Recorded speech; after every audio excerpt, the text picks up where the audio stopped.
panayam, balita at iba pa. Welcome back mga kabarangay dito po sa ating PSTV Plus social media platforms, sa Facebook, sa YouTube, sa Instagram. Ako po inyong kaibigan sa Impapawid, ang inyong Direk Rene, welcoming you dito po sa ating special podcast ng mga nagagandahan at mga batang modelo ng House of Musa New Zealand Sustainable Fashion Show na gaganapin po sa Palmerston North sa Sabado, November 2. At minarapat po natin na makapanayam po natin itong mga ilan sa mga mga modelo, no. I understand mga first time models at parang mga estudyante ko kasi nasa year 10, nasa year 12, yan.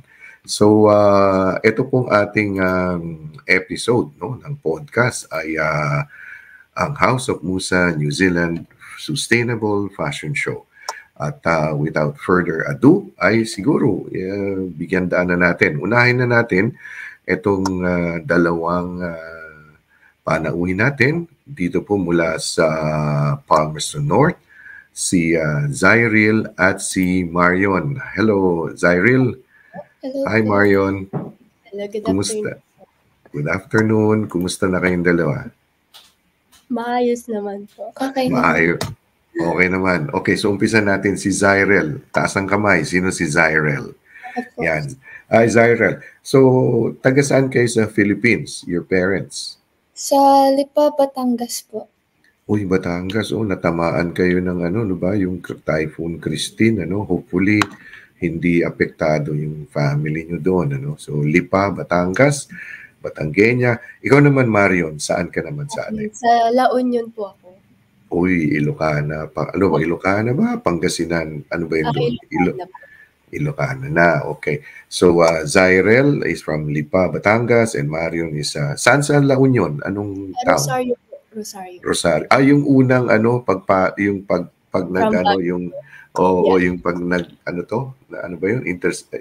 nag-divert na yung Baguio tapos Okay.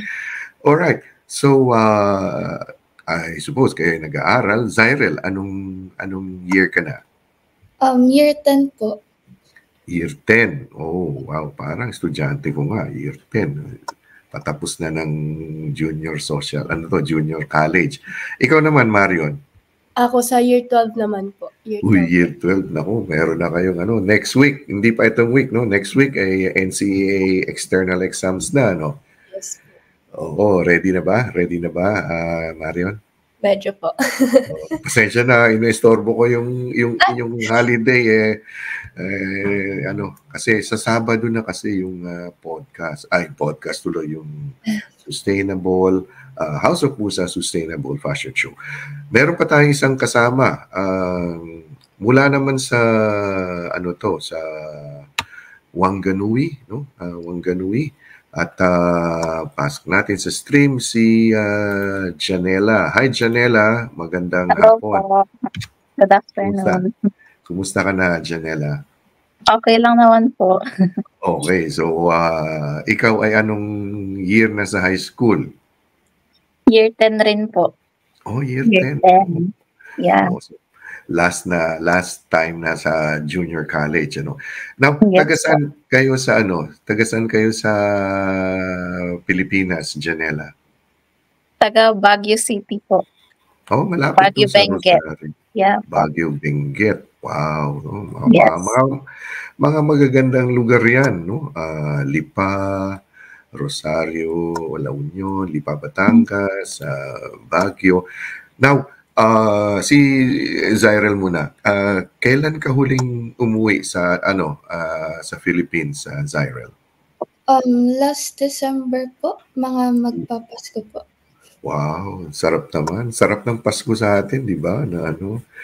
Alright. Ikaw, Marion, kailan ka huling pumunta nasa Philippines? 2022 po. August 2022. Tapos pagpunta namin, di na po ulit nakabalik muna.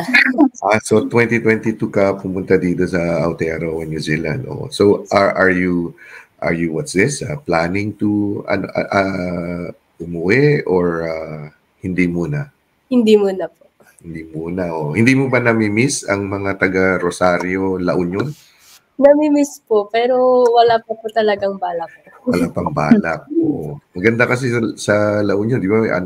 Hindi. Sa inyo ba yung surfing? Hindi, no? Sa Luna yun. Yes po. Sa may Luna. Oo, yun. O ikaw naman, Janela, kailan ka huling pumunta sa atin, sa Philippines? Last year, May po. And bumalik ng September, mga ganun po. Yeah. Etong September, galing kang... Last year po. Last year. May tsaka September. 2023. Oh, wow. Ay, Oo. So sa Baguio City ka mismo, Janela? No? Yes po, yes. Oh, okay. Yeah. So, ngayon kayo ay nandito na sa New Zealand, no? Meron ba kayong nami-miss sa Pilipinas? Ikaw, Marion, meron ka bang nami-miss? Siyempre, mga kaibigan natin, no? Pero aside from kaibigan, ano pa? Ano pa nami-miss nyo?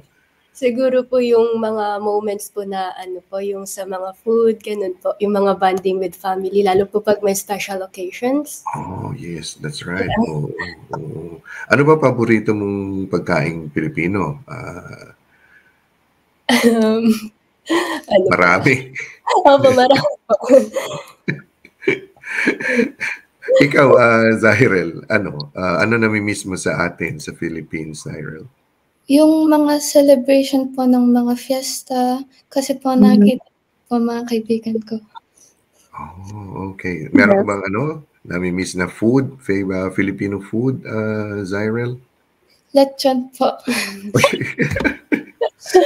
Lechon, sarap ng lechon. Sa Batangas, masarap din ng lechon. Ikaw naman, Janela, what is it that you miss sa Philippines and anong pagkain? Usually street foods po. Yung mga mangga, ganun, turon.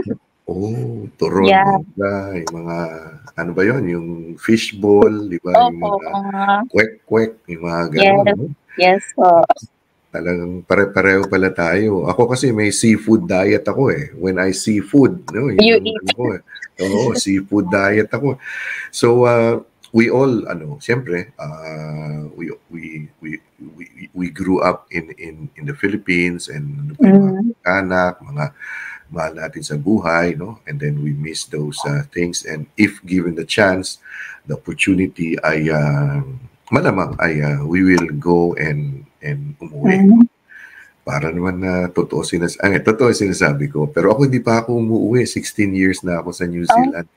Oo. Hindi pa kayo pinanganak, nasa New Zealand na ako. Matagal pala. Matagal na. Now, so bago tayo pumunta dito sa House of Musa New Zealand Sustainable Fashion Show, tanungin ko muna kayo kasi guru ako, teacher ako. So, anong paborito mong subject? Ikaw, Janela, what's your favorite subject? Currently po, PE at saka fashion. Taking fashion, yes po. May fashion class kayo sa college, Yes po. sa high school? O Yes yun? po. Sa under technology yun, di ba? Parang Opo, Saan ba siya? parang ganun po. so Yeah. designing, fashion design? Yes or po. Wow. Currently, taking it this term. At saka pinag-aaralan po namin yung sustainable fashion na rin.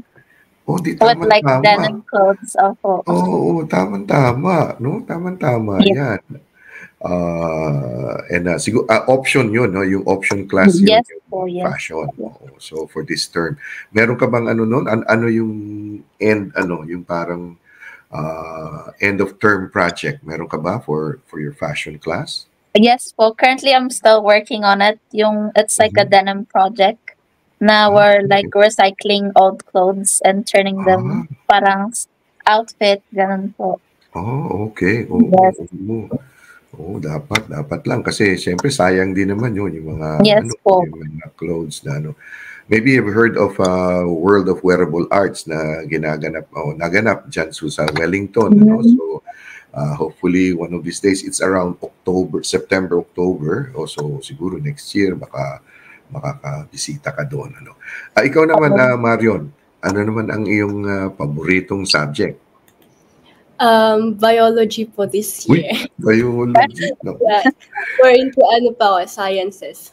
Ganun. Sa sciences. Oo. O ikaw, meron ka ng year 12 ka na, so may biology external exams ka niyan, ano? So, biology, kasi si Janela, PE ba yun, no? PE and Yes. fashion. So, Yeah. ikaw, biology. Ano, biology lang? Wala nang iba? Biology, chemistry. Yun po. Ikaw, That's talagang business. business and sciences talaga. Oo. Palagay ko na overachieve mo na yung mga credits mo for year 12, ano? Tapos syempre tapos na kayo ng ikaw lang Marion, you finish with the CAA, no? Yung CAA ano to, yung exams, di ba? Yung literacy and numeracy, no? Yes po. Oo, so pasado na, tapos na yun, okay na. So NCAA na lang yung ano. Si ano naman, si Zyrel. Zyrel, napaka-unique ng pangalan mo. Ano yung kombinasyon ba yan ni Zyrus at ni Rochelle? Parang ganon. Hindi po. Parang pong pinag-rhyme po nila sa mga pangalan po ng kapatid ko. So may pang-ilan ka ba sa inyo? Bunso po. Ikaw, so napunta sa iyo lahat ng mga ano niyan, nila mga si Zai, si Rel, si anong ganoon. Ano ibig sabihin ng ano yung ZY? Kapatid mo 'yon? Parang magkakatunog lang po. Magkatunog lang. Okay. Oo. Okay. So ano naman ang paborito mong subject sa school? Math po, pati fashion and textiles po. So meron din kayong fashion and textiles sa college and maths. Okay, that's good. And it's good to know na talagang and ang ano naman mga Filipino students yung mga nakilala ko at mga nalalaman ko, talagang nakatutok naman, nakafocus sa pag-aaral, no? Unlike syempre yung ibang mga kaklase nyo siguro, papetik-petik lang, hindi masyadong yung kasi alam niyo na, pero kayo ay nakatutok sa pag-aaral, which is good. What is it do you have ngayon pa lang, Janela, meron ka na bang na-envision kung ano yung career na gusto mong gawin? For now po, hindi pa lang sure, pero siguro I'm going to the path of nursing or medical school. Okay. Yes po. That's a very good. Hindi lang lucrative, pero it's a good what's this, career. Kailangan yan sa buong mundo. Ikaw naman, Marion, ikaw medyo malapit-lapit na. So mag-aano ka pa rin, mag-aaral ka pa rin ng year 13? Yes, or okay. Kasi minsan, pag you have enough credits, you can go to university na, yung depende sa. So ikaw will go to year 13. Yes so po. ano ang iyong And then after year 13 po, I'm thinking of going to Otago to pursue health science po. Which part sa health science? Dentistry, medicine, o ano? Yeah, medicine din po. Yes. Kasi Otago is one of the University of Auckland tsaka University of Otago ang nag-o-offer ng medicine. May doktora tayo dyan. Kaya dapat lang yung chemistry tsaka yung biology. Yes. Marion, in your family, meron ba kayong mga relatives, mag-anak na nasa medical profession? Ay, wala po eh. Mostly po sa father side sa parang engineering po. Pero na-ano pa ako sa medicine. Okay. Good luck. At napakagandang lugar ang Otago. And I'm sure you will be doing well with that, no? Good luck. Si Zyrel, medyo year 10 pa lang, pero tanungin na rin natin, ano ang medyo na-envision mo na gusto mong gawin? Medyo nalilit po ako sa path ng medicine, lalo na po sa nursing po. Okay. Oo. So, mga mga magagandang professions yan. No? So, I wish you all the best, kayong tatlo. Now, punta na tayo sa Sustainable Fashion Show. Yan. Alam niyo ba kung ano yung pinasok niyo? Kind of. Ikaw, Janela, ikaw, ano ba yung what is it that you envision dito sa fashion show? Why did you join the House of Musa New Zealand Sustainable Fashion Show? To experience unique yung experiences po. And make new friends as well. And to promote yung... And to, yeah, you promote yung Musa. Oh, Fashion yes. show. And Yeah. of course, you guys, you know the story behind Musa, no? Kung ano yung fabric niya, saan siya galing, no? And then it's being woven by women prisoners, people deprived of liberty. So tumutulong tayo sa sa ekonomiya nila. At the same time, we are saving kasi tinatapon na lang yung mga parang mga fibers na yan. So nagagamit pa rin, ano. So, yung isusuot mo, Janela, is syempre, ano na yan, fitted na, ready na, no? For this coming Saturday. Ano ang mga preparations na ginagawa nyo for the fashion show? Umpisan ko si Janela. Preparations po. Diba yung naglalakad po. Yeah, yung twisting, yung turning, walking in heels. Yung umiikot na ganun. Oo, yes, no? Mahirap ba? Mahirap ba yun? Kasi naka-heels kayo di ba? Yung mahirap balance lang po mostly. So there are times na balance ka. Okay lang yun kasi para, di ba, parang you get used to it. Ikaw, Zyrel, ano ang preparation na ginagawa mo for the fashion show? Ganun din po, yung pagpa-practice po ng paglalakad po sa runway and kung paano po yung posing na gagawin. Okay. And then, Marion, how about you, Marion? Same din po, yun din po yung preparations. Tinitignan po kung paano po mag-execute ng lalo po yung sa given po na damit po. So last year inilunsad sa Palmerston North, no? It was around May ba yun? Parang May last year. Nandyan din kasi ako nung May. And then this year may maraming bagong mga models, no, who will participate. And on top of yung busy schedule nyo ay ginagawa nyo tong to have to experience it, and also at the same time as advocates of sustainability, no? Palagay ko saan ba natin pinag-aaralan yan, sa year 9 and year 10 yata? Pareho, year 9 or 10 meron tayong mga, I'm sure kasi core subjects and social studies, so dinaanan nyo lahat yun, kahit ayaw nyo, dadaanan nyo yun. But we talk about sustainability, about caring for the environment, no? Parang ganun yung inaano natin. So etong Saturday, so I wish you all the best, no, dito sa journey nyo, and looking forward to see you on the runway, and then makapag-selfie man lang tayo para parang makita ko yung inyong ginagawa. And for Marion, medyo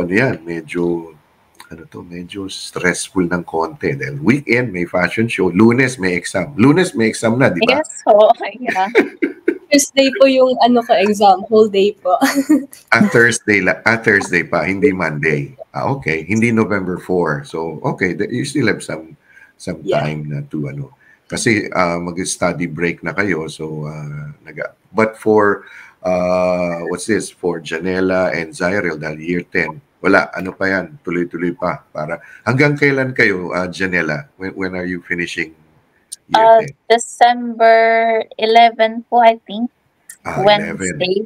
Yeah. Wednesday, oo. Kayo naman, ikaw naman, Zyrel, kailan ka, Around December po din po yata, mga December 6 po. Pareho tayo. Ako dito sa Auckland, December 6. Gulat nga kami, parang aga. First week pa lang, tapos na kami. We're coming back in January 27, something like that. No? So, marami bang Pilipino sa eskwelahan mo, Janela? Marami naman na rin po. Meron namang mga friends na Filipino. And okay. Masaya. Masaya, oo. Kasi yung isang kaklase ko sa Teach First New Zealand, sa Ako Matatupo, si Mr. Birch, no? Si James Birch. ay nagtuturo siya dyan sa eskwelahan mo. And I invited him. Sabi ko, bro, there's a fashion show and makikita ka niya sa Sabado. Sa inyo naman, do you go to the same school, Marion and Zyrel? Parehong school ba kayo? Apo. Oo, maraming Pinoy sa inyo? Yes po, marami rin po. Is it a co-ed school ba or all girls o ano ba yung school nyo? Yeah, both boys and girls po. Co-ed. Yes, same din po. Yeah. Same, oo. So, good luck sa inyo.